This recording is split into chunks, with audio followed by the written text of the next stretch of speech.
नमस्कार मित्रों, जय श्री कृष्ण। अब मैं आपको आश्विन शुक्ल पक्ष के आगे के व्रतों के बारे में बताता हूँ। एक व्रत होता है उपांग ललिता व्रत। ये व्रत महाराष्ट्र राज्य में अधिक प्रसिद्ध है। ये व्रत कृत्य रत्नावली में से लिया गया है। इसका उल्लेख कृत्य रत्नावली में आता है। यह व्रत आश्विन शुक्ल पक्ष की पंचमी को किया जाता है। इसमें रात्रि व्यापिनी तिथि ली जाती है। व्रती को चाहिए कि उस दिन अपामार्ग भी कहते हैं, उसको ऊंगा भी कहते हैं, अगिगाड़ा भी कहते हैं, कि 21 दातुन लेकर आयुर्बलम मिदम करके एक मंत्र है, उससे एक एक दातुन करके स्नान करें और सफ़ेद वस्त्र पहनकर सुवर्णमयी उपांग ललिता का यथा प्राप्त उपचारों से पूजन करें। जो यथा प्राप्त अपने पास पूजन सामग्री है उनसे पूजन करें। रात्रि में चंद्रोदय होने पर उन्हें अर्घ्य दे करके नक्त व्रत कर दूसरे दिन देवी का विसर्जन करें। इस व्रत की महाराष्ट्र देश में विशेष प्रसिद्धि है। महाराष्ट्र में ये व्रत ज़्यादा किया जाता है और वहाँ पर यह प्रसिद्ध है। जय श्री कृष्ण मित्रों, ये था उपांग ललिता व्रत। एक होता है बिल्व निमंत्रण। ये हेमाद्री ग्रंथों में आया है। आश्विन शुक्ल षष्ठी को प्रात कृत्यादि करके देवी का पूजन करें और यदि ज्येष्ठा हो तो उनकी पूजा के लिए बिल्व वृक्ष का निमंत्रण करें।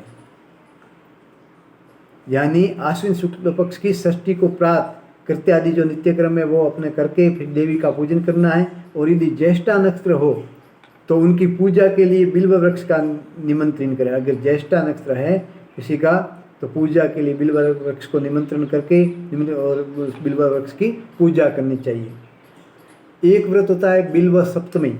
हेमाद्री आदि ग्रंथों में बताया कि यदि आश्विन शुक्ल सप्तमी को मूल नक्षत्र हो, यानी जो मूल है, अश्विनी है, श्लेषा है, ये उनके लिए हैं जिनको जो नक्षत्र है अगर वह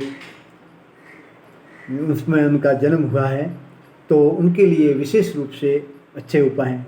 बिल्व सप्तमी, यदि आश्विन शुक्ल सप्तमी को मूल नक्षत्र हो या न हो तो भी पूर्व निमंत्रित बिल्व वृक्ष की 2 फल लगी हुई शाखा लेकर देवी के समीप रखें और उनके सहित देवी का पूजन करें। इससे सूर्योदय संयुक्त पराग तिथि ली जाती है, यानी उनमें भी काम आता है। और ये इसका विशेष महत्व जब सप्तमी तिथि हो और उस दिन मूल नक्षत्र हो और शुक्ल पक्ष हो आश्विन महीने का, तो उस समय अगर एक दिन पहले जा करके बिल्व वृक्ष को निमंत्रण दे करके कि कल मैं आपके पास आऊँगा, आपके शाखा की पत्तों की मेरे को आवश्यकता है तो मैं लेके जाऊँगा, इस प्रकार से उनको निमंत्रण दे करके फिर घर आ जाना है और घर दूसरे दिन सुबह अपना सब नित्यक्रम करके फिर उन्हें लेने जाना है और वहाँ से शाखा ला करके यहाँ 2 फल लगी हुई शाखा लेकर बिल्व पत्र के ऊपर 2 बिल्व फल लगे हुए ऐसी शाखा लेकर के देवी के समीप रखना है और उनके सहित देवी का और उस शाखा सहित उनका पूजन करना है। इस समय सूर्योदय संयुक्त परा तिथि ली जाती है। नमस्कार मित्रों, आज इतना ही। जय श्री कृष्ण।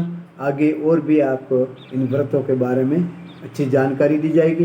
वीडियो को सब्सक्राइब कर लें और बेल आइकन को दबा दें। सभी को मालूम है सब्सक्राइब का बटन कहाँ होता है, लेकिन किसी को मालूम नहीं हो तो सब्सक्राइब का बटन वीडियो देखते हैं इसके नीचे राइट साइड में होता है, सब्सक्राइब लिखा होता है, उसको दबाना है और फिर बेल आइकन का ऑप्शन आएगा घंटी जैसा, उस घंटी को दबाना है, फिर ऑल कर देना है। इससे आपको समय समय पर जब भी वीडियो अपलोड होगा तो आपको नोटिफिकेशन मिलता रहेगा। जय श्री कृष्ण मित्रों, आज इतना है।